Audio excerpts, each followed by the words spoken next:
And recording. We're off to find a beast. Let's go. You smell that? Shit.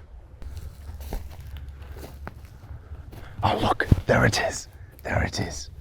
Clean, healthy, but ultimately adolescent. Not quite what we're looking for. We're looking for something beastlier, meatier. We'll put this back and leave it be.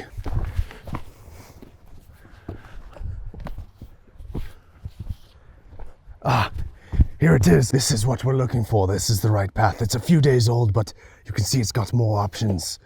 But ultimately, it is not the buck we are looking for today. On we go. Damn it, I stepped in shit again. It's definitely shit. Look, there it is. What an excellent specimen. Truly gorgeous. There are bigger, but this is the one we're looking for. It's a little old, so we're a few days behind, but we'll take it back to the lab and take a look.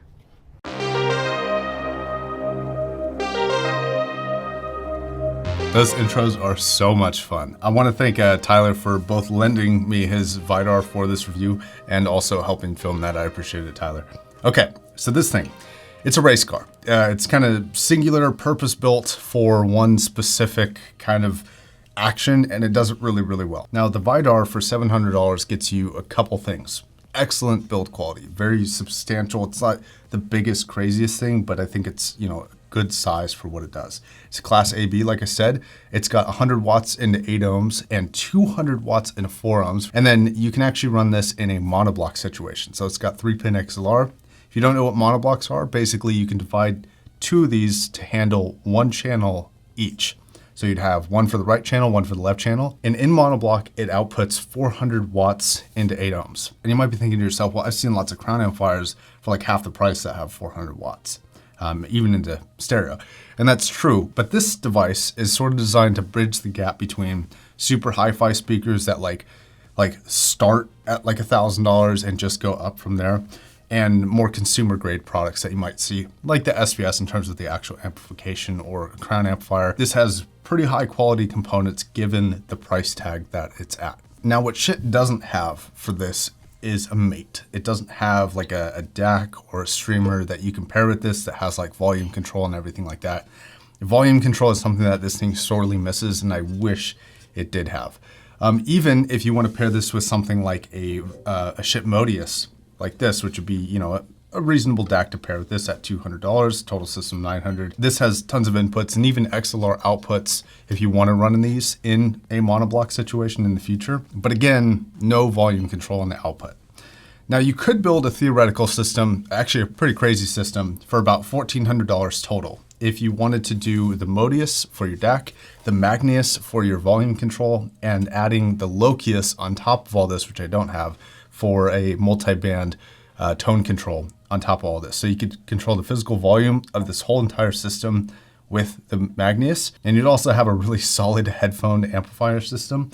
But this would be a potential system, even though bulky and not particularly streamlined, for about $1,400. One of the things I've been using personally in my setup is an SBS Soundbase, which is this little amplifier right here.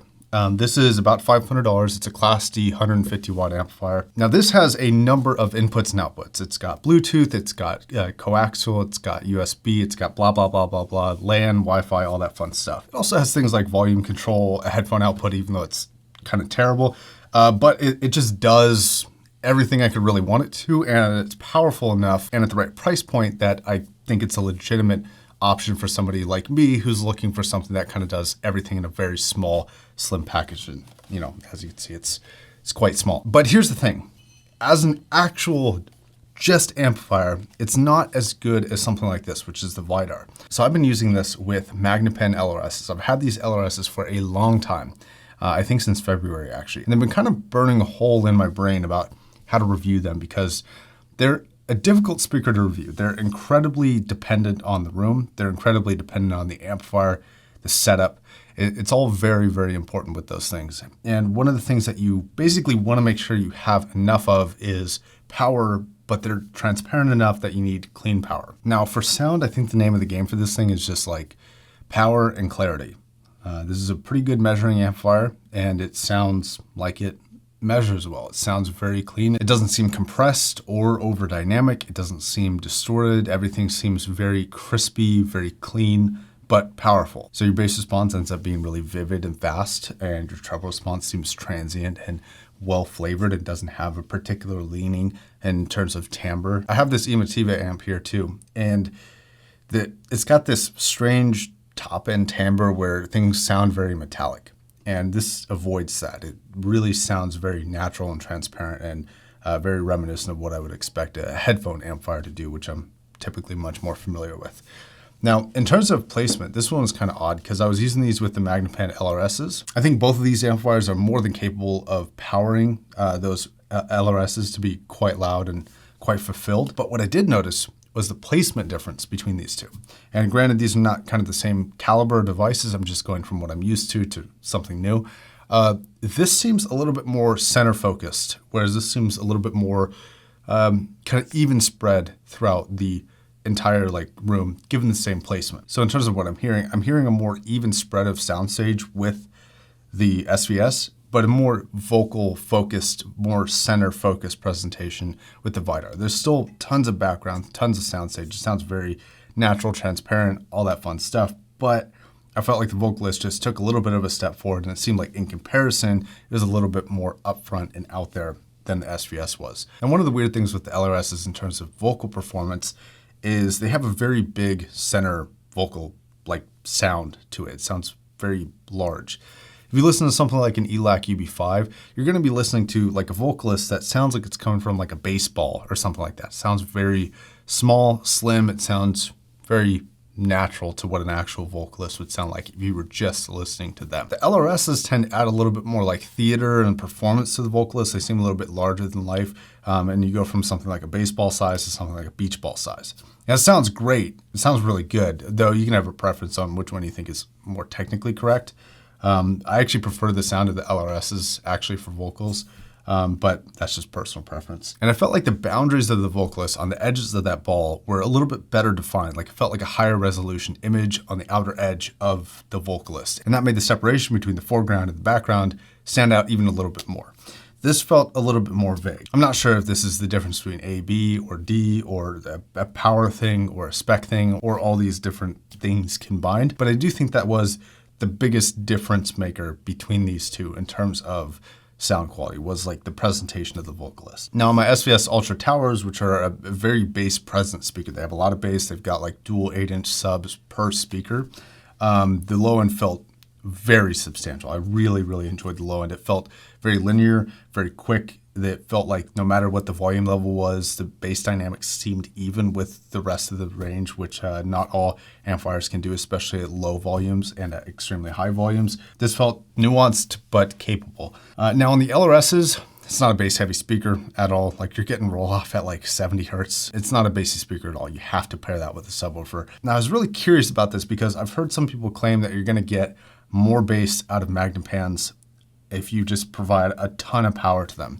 And that might be true with the bigger, much more expensive ones. But with the LRSs, it's pretty apparent that I think I'm maximizing what those things are physically capable of. And it's just going to be up to a sub to do the rest, because I don't feel like on that specific speaker, you're going to get a whole lot more bass between this amplifier and this amplifier, or the Emotiva, or X, Y, and Z. I think what you will notice between those different amplifiers is the dynamics and the presence of things not in the bass response. So your bass isn't really gonna get much better, but I do feel like your presence in the top end, your presence in the mid-range vocalist, your tonality, all those things will be dependent upon the power and quality of the amplifier. Now the Vidar, even though it's a very limited kind of singular purpose device, I actually really like it. I think it's pretty good. I think it sounds pretty great. I think the build quality is actually really excellent. It's a very substantial feeling device. The one and only real thing that I wish it really had was a physical volume dial. That would be great. Or even a remote. That would be cool too. All right, guys, I think that's going to wrap it up. Thank you again, Tyler, for letting me borrow this and helping me film that intro. And till the next video, guys, my name's Josh, signing off.